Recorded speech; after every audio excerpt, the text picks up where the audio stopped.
Bismillahirrahmanirrahim. Assalamualaikum warahmatullahi wabarakatuh. Raditu billahi robba wa bil islami dina wa bi Muhammadin nabiyya wa rasulah. Rabbi syrah li sadari wa yassir li amri wahlul 'uqdatam min lisani yafqahu qawli.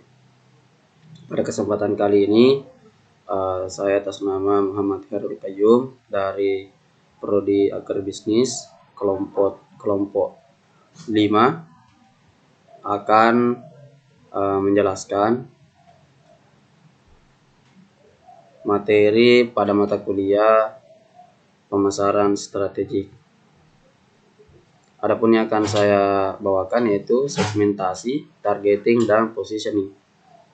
Yang pertama bagian A, strategi pemasaran berdasarkan sasaran pasar. Jadi menurut Kotler dan Keller mencatat 3 strategi pemasaran berdasarkan ada tidaknya pasar sasaran. Yaitu yang pertama pemasaran massal atau mass marketing. Dalam praktik pemasaran demikian, penjual memproduksi produk secara massal, mempromosikan produk secara massal. Hanya ada satu jenis produk untuk seluruh pasar, beraneka ragam, tidak dipikirkan dalam praktik. Perusahaan memperlakukan pasar sebagai sesuatu yang homogen. Pada masa lalu, Coca-Cola melakukan praktik demikian. Hanya ada satu jenis Coca-Cola yang diharapkan menarik setiap orang. Kalaupun ada yang mendukung praktik demikian, alasannya hanya karena biaya yang lebih rendah dan potensi yang lebih tinggi. Adapun jenis pemasaran yang kedua yaitu pemasaran variasi produk atau produk variety marketing. Di sini perusahaan memproduksi 2 atau lebih varian produk yang berbeda dalam hal fitur, gaya, kualitas, model, harga, dan lain-lain. Dasar pemikirannya adalah pembeli memiliki selera yang berbeda-beda, sehingga perlu disediakan banyak variasi produk yang ditawarkan ke dalam pasar. Namun, dalam praktik ini banyak dirinci dengan yang jelas produk apa, banyak yang belum merinci dengan produk apa untuk segmentasi pasar yang dimana. Praktik ini juga pernah dilakukan oleh Coca-Cola setelah melakukan pemasaran massal, mulai memproduksi variasi produk yang berbeda dalam hal ukuran dan kemasan. Kemudian jenis pasar yang ketiga itu pemasaran bersasaran atau target marketing. Di sini perusahaan mengidentifikasi segmen-segmen pasar, memilih segmen untuk dilayani, kemudian membuat produk untuk segmen yang dilayani tersebut. Inilah yang dilakukan Coca-Cola sekarang.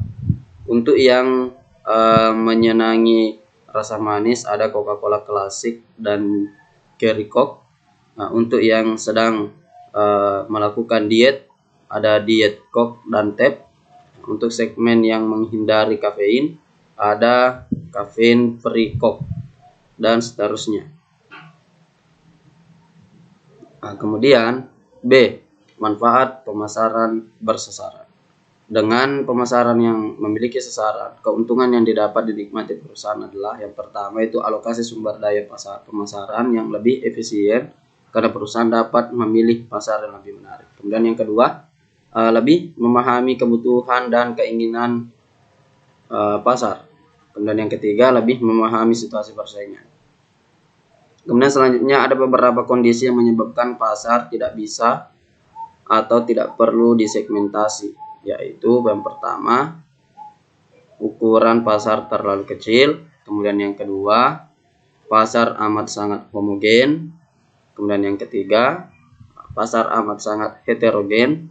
Yang keempat, pemakai berat menempati proporsi terbesar dari pasar dan hanya segmen inilah yang 8 sebagai pasar sasaran. Kemudian yang kelima, sebuah merek sudah dominan di dalam pasar.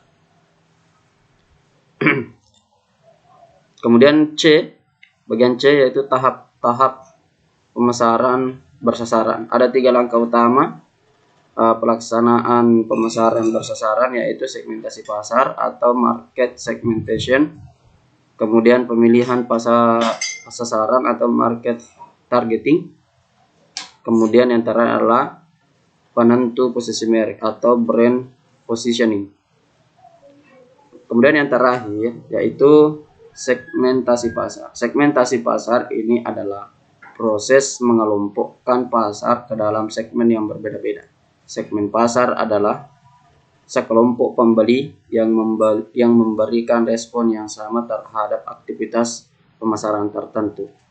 Nah, jadi demikian yang dapat saya sampaikan terkait dengan materi pada mata kuliah pemasaran strategik. Lebih dan kurangnya mohon dimaafkan. Bila bisa biar hak, astagfirullahaladzim. Assalamualaikum warahmatullahi wabarakatuh.